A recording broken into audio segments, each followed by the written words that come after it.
Good morning बच्चों। हम पढ़ रहे हैं अपनी साइंस बुक का third chapter fibre to fabric. और आज के वीडियो में जो हम पढ़ने वाले हैं वो हमारा टॉपिक है प्लांट फाइबर्स का। हम जानते हैं पहले से प्लांट फाइबर्स जो होते हैं वो हमें प्लांट से मिलते हैं, like cotton, like jute. And so let's get started. Okay, I am gonna read this paragraph. Cotton. Have you ever made wicks for oil lamps? क्या आपने कभी जो ऑयल लैम्प होती हैं, मतलब तेल से जलने वाली जो लालटेन कह सकते हैं या जो लैम्प होती हैं, उनके लिए क्या आपने कभी कोई विक बनाई है? Wick, do you know what is the meaning of wick? Wick का मतलब होता है बत्ती। बत्ती बनाते हैं ना, रुई की बत्ती बनाते हैं। और उस बत्ती को पहले के टाइम में, अब तो खैर इन्वर्टर चल गए हैं, जब पहले इन्वर्टर नहीं थे तो घर घर में लैम्प होती थी। कांच की बोतल में एक छोटी सी लैम्प बना लेते थे, तो उसमें हम बत्ती डाल देते थे अंदर, और उसके जो उसका ढक्कन होता है ना ऊपर से, उसमें से होल करके बत्ती बाहर निकाल देते थे। और वो बत्ती पूरी भीग जाती थी तेल से, और ऊपर से उसको आग लगा के उसको जलाते थे, तो उसको हम विक कहते हैं। तो विक जो बत्ती बनती है वो किसकी बनती है? रुई की। What do you use for making these wicks? तो हम इन विक्स को बनाने में, इन बत्तियों को बनाने में क्या यूज करते हैं? तो जस्ट अभी मैंने आपको बताया कि we use cotton to make the wicks. This cotton wool is also used for filling mattresses, quilts और पिलो। तो हम कॉटन वूल का इस्तेमाल करते हैं, मतलब जो हमारी कॉटन होती है उसका जो रेशा होता है, वूल होती है, जो उसकी मेन ऊन होती है, हम उसका इस्तेमाल करते हैं। और उसका इस्तेमाल हम किस में करते हैं? जो हमारे मैट्रेसेस होते हैं, गद्दे जिन पर हम सोते हैं, जो हमारे बेड पर लगे होते हैं, उनमें जो अंदर भरा होता है वो भी कॉटन वूल भरी होती है।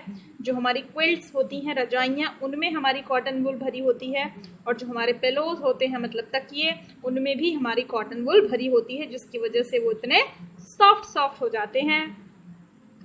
Take some cotton wool, okay, pull it apart and look at its edges. तो हमें क्या करना है? एक कॉटन का एक वूल लेना है, मतलब एक गोला लेना है, उसको ऐसे करके खींचना है लंबा, है ना।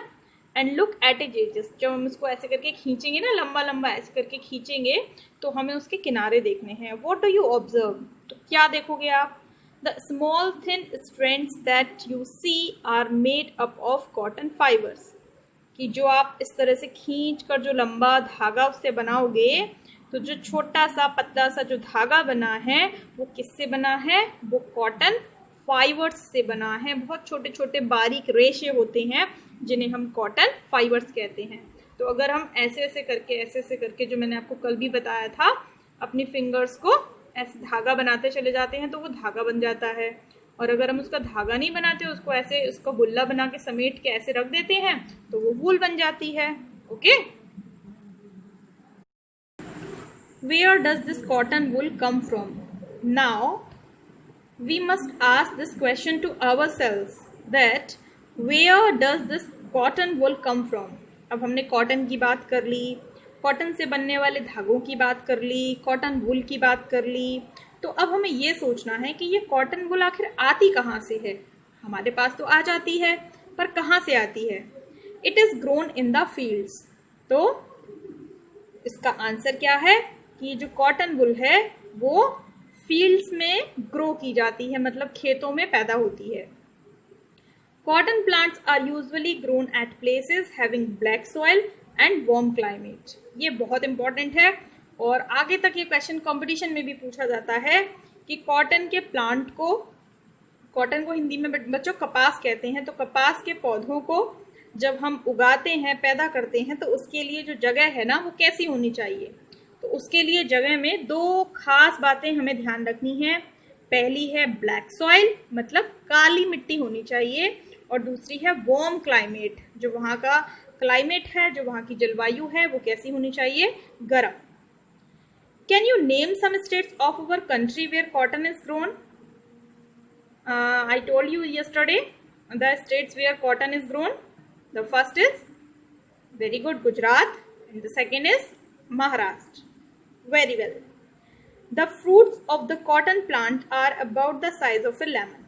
अच्छा, अब आपको सुनने में बड़ा अजीब लगेगा, बट इट इज ट्रुथ कि जो कॉटन के प्लांट होते हैं उस पर क्या आते हैं? फ्रूट्स आते हैं, मतलब फल आते हैं। Although we can't eat the fruit but these are called fruits. तो कॉटन के प्लांट या कॉटन बॉल्स भी कह सकते हैं, उन पर फल आते हैं और वो फल किस साइज के होते हैं, तकरीबन नींबू के साइज के होते हैं, लेमन साइज में होते हैं। आफ्टर मैच्योरिंग, और जब फल जब आता है तब तो मैच्योर नहीं होता ना, इमैच्योर होता है और धीरे धीरे वो पकता है, बड़ा होता है। तो मैच्योर होने के बाद, बड़ा होने के बाद द बॉल्स जो है ना वो बर्स्ट ओपन। तो जो उसकी बॉल है ना, फ्रूट की बॉल जो होती हैं वो ऐसे करके बर्स्ट हो जाती हैं, खुल जाती हैं, एकदम फट जाती हैं, ठीक। And the seeds covered with the cotton fibres can be seen. और जब वो फट जाती हैं, खुल जाती हैं, तो उसमें अंदर हमें क्या दिखाई देते हैं, बीज दिखाई देते हैं। और वो बीज चारों तरफ से किससे कवर होते हैं, कॉटन फाइबर से, यानी कि उसकी चारों तरफ कॉटन फाइबर जो है वो लगी रहती है, उसको हम देख सकते हैं। Have you ever seen a cotton field? क्या आपने कभी कॉटन फील्ड देखा है?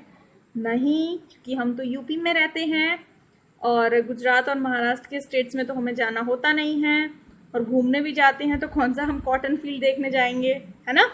तो हमने तो नहीं देखे हैं, बट हाँ बस पिक्चर में देखे हैं हमने। यहाँ पर भी एक पिक्चर दिखाई है, देखिए मैं आपको दिखाती हूँ। Look at this picture.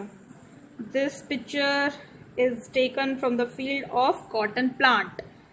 This is the cotton field and there are so many cotton plants here. Look at this. This is a fruit. This is the fruit of a cotton plant and it has burst open. And you can see also the cotton wool here. है ना, white colour का जो आप पूरी तरफ देख रहे हो ना, ऐसे नहीं लग रहा जैसे यहाँ पर बहुत सारी बर्फ पड़ी है और बर्फ ने इस पूरे फील्ड को ढक लिया है।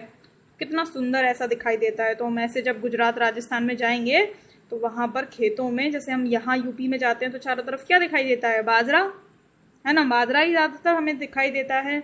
लेकिन जब हम वहाँ पर जाएंगे तो हमें वहाँ पर इस तरीके के खेत दिखाई देंगे जिसमें क्या पैदा हो रही है, कॉटन पैदा हो रही है। तो ये जो वूल है ना, कॉटन वूल, इसे हम यहाँ से निकाल लेते हैं। फिर इसमें से जो बीज होते हैं ना उसको हम अलग करते हैं, बिकॉज उनका तो हमारे लिए कोई यूज़ नहीं है। और जो रेशे होते हैं उनको फिर हम साफ सुथरा करके एकदम ऐसे फिर घुमा घुमा के, अब तो मशीनों से बनते हैं खैर, लेकिन पहले का टाइम पे हाथ से बनते थे, या फिर जो गांधी जी चरखा चलाते थे उससे बनते थे। तो हम धागा बनाते हैं। तो इस तरह से ये बहुत मेहनत का काम होता है। It's not a easy work, okay. तो have you ever seen a cotton field that is ready for picking? What is the meaning of picking? Bolls जो है ना उनको निकालना, फील्ड में से चुनना, उसको कहते हैं हम पिकिंग। तो क्या आपने कभी कॉटन का फील्ड देखा है या उसमें लोगों को पिक करते हुए देखा है? It looks like a field covered with snow. I told you ना कि जो खेत है वो कैसा लगता है, ऐसा लगता है जैसे ये कॉटन से न ढका होकर किससे ढका है, स्नो से, मतलब बर्फ से ढका हुआ है। फ्रॉम दीज बॉल्स, अब इन बॉल्स से क्या होता है, cotton is usually picked by hand. तो इसीलिए मैंने आपसे कहा था ये बहुत मेहनत का काम है, बिकॉज जो कॉटन होती है उसको ना हाथों से निकाला जाता है। उसको निकालने के लिए अभी कोई मशीन यूज नहीं होती है। तो बहुत सारे लोग कॉटन फील्ड में काम करते हैं। There are so many labourers are required to pick the cotton from the cotton bolls. Fibres are then separated from the seeds. मैंने आपको बताया अभी कि उसके बाद हम कॉटन सीड्स को अलग कर देते हैं, सेपरेट कर देते हैं बाई कॉम्बिंग। कॉम्बिंग करते हैं जैसे हम बालों में कुछ फंस जाए और हम बालों में अपना कॉम्बिंग करें, कंघा चलाए, तो क्या होगा, जो भी चीज़ फंसी हुई है वो निकल आएगी ना। तो इसी तरह से हम जो कॉटन वूल होती है उसमें ऐसे कंघा चलाते हैं, है ना। नीचे पिक्चर देखो, मैं आपको दिखाती हूँ कंघा चलाते हुए, कॉम्बिंग करते हुए। यहाँ पे इन्होंने सारे के सारे पिक कर दिए हैं कॉटन बॉल्स। अब ये इसमें क्या करेंगे, इनका इतना बड़ा कंघा है, हमारे पास छोटा सा होता है ना, इतना बड़ा इनका कॉम्ब है। ये कॉम्बिंग करते हैं। कॉम्बिंग करने में क्या होता है, सीड्स जो हैं वो इनके हेयर ब्रशेस में फंस जाते हैं और वो अलग हो जाते हैं। तो ये कॉम्बिंग की प्रोसेस से अलग कर लेते हैं, ठीक है। And this process is called ginning of cotton. अब ये एक प्रोसेस बन गई, इस तरह से कॉम्बिंग करके सीड्स को निकालना एक प्रोसेस बन गई, और इस प्रोसेस का एक स्पेशल नेम है और वो क्या है, जिनिंग। क्या पढ़ेंगे हम इसे, जिनिंग।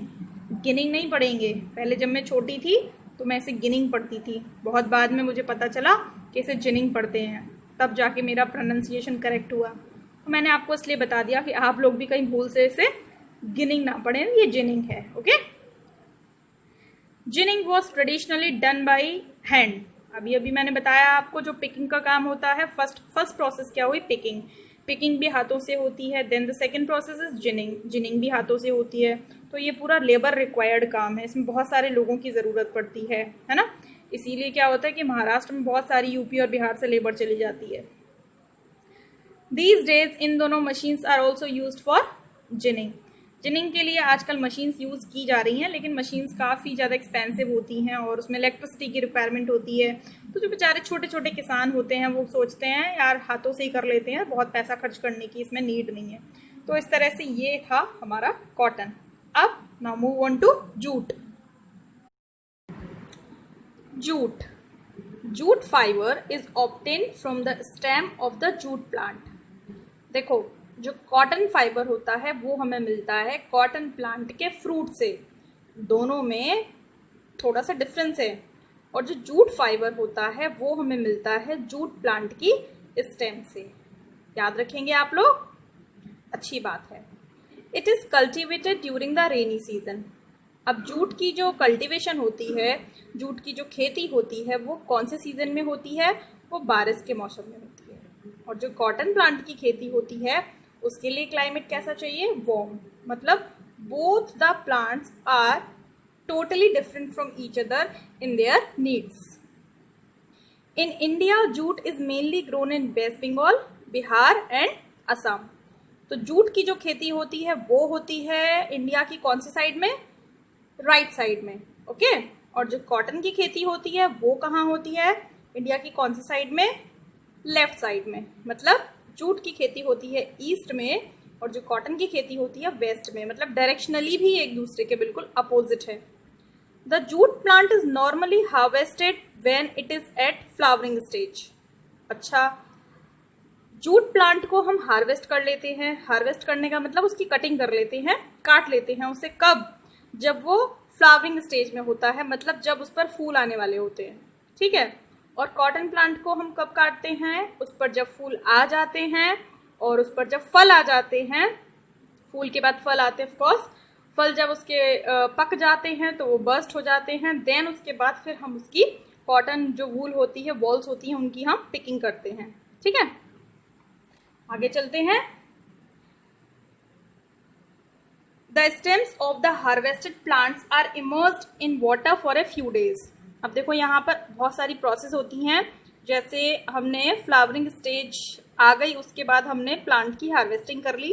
अब जो हमारे पास बड़े बड़े पौधे तैयार हो जाते हैं उन्हें हम क्या करते हैं, कुछ दिनों तक पानी में इमर्स करके रखते हैं, मतलब डुबा कर रखते हैं। The stems rot and fibres are separated by hand. अब जो पानी में डूबे डूबे स्टेम्स होती हैं वो तो गीली हो जाती हैं, गल जाती हैं, तो सड़ जाती हैं। और जो स्टेम्स में फाइबर होते हैं ना, स्टेम्स जो है वो फाइबर से बनी होती है, तो वो स्टेम जब गल जाती है, सड़ जाती है, देन आफ्टर फाइबर्स को हम हाथों से सेपरेट कर लेते हैं। तो it is also a very difficult process and I think the separation of jute fibre from the jute plant is more difficult than the separation of cotton from the cotton plant. To make fabrics, all these fibers are first converted into yarns. अब वही वाली process repeat है। Fabric बनाना है तो जो भी हमने fibres collect किए हैं उन फाइबर्स को इस तरह से हम धागे में, यार्न में चेंज कर लेते हैं और फिर उसके बाद यार्न से क्या बनाते हैं, फैब्रिक बनाते हैं, कपड़ा बनाते हैं। उसे स्टिच करके फिर अब वो हमारे पहनने के काबिल हो जाता है। How is it done. अब इसके बाद की प्रोसेस आती है कि ऐसा कैसे किया जाता है। मतलब यहाँ जो हम यहाँ तक स्टेज तक पहुँचे हैं तो यहाँ तक हमने क्या किया है, जस्ट कॉटन प्लांट से कॉटन वूल अलग की है और जिनिंग करके उसमें से सीड्स अलग कर दिए हैं। एंड देन जूट प्लांट से जूट को अलग किया है हमने और उससे फाइबर्स निकाल कर उसका यार्न बना लिया है। तो यार्न बनाना अभी बाकी है पूरी तरह से। तो हम यार्न कैसे बनता है इसे हम पढ़ेंगे अपनी नेक्स्ट वीडियो में। ओके, तो आज हमने क्या सीखा, जूट और कॉटन के बारे में हमने सीखा। कॉटन किससे मिलती है हमें, कॉटन प्लांट से मिलती है। कॉटन प्लांट कौन सी मिट्टी में ग्रो करता है, ब्लैक सॉइल में। क्लाइमेट कैसा होना चाहिए, वार्म होना चाहिए। उसके लिए स्टेट कौन से हैं जहाँ कॉटन की खेती अच्छे से होती है? गुजरात है और महाराष्ट्र है। और उसके अपोजिट जूट, जूट जो है वो जूट हमें स्टेम से मिलती है, और वेस्ट बंगाल, बिहार और आसाम में जूट की खेती की जाती है। ये रेनी सीजन में पैदा होती है, और इसको काटने के बाद इसे हम कुछ दिन तक पानी में इमर्स करके रखते हैं। तो ऐसी छोटी छोटी सी ये हमारे फन फैक्ट्स होते हैं जिन्हें हमें मालूम होना चाहिए अच्छे से, और ये हमेशा हमारे साथ में रहने चाहिए, ना कि तब तक जब तक कि बस हम चैप्टर पढ़ रहे हैं। चैप्टर पढ़ने के बाद भी ये हमें पता होना चाहिए। ये नॉर्मल सी हमारी इन्फॉर्मेशन होती है। अगर हम स्टूडेंट्स हैं तो ये इन्फॉर्मेशन हमारे साथ हर वक्त रहनी चाहिए। ओके बच्चों, आज के लिए इतना ही। Till then take care, bye bye.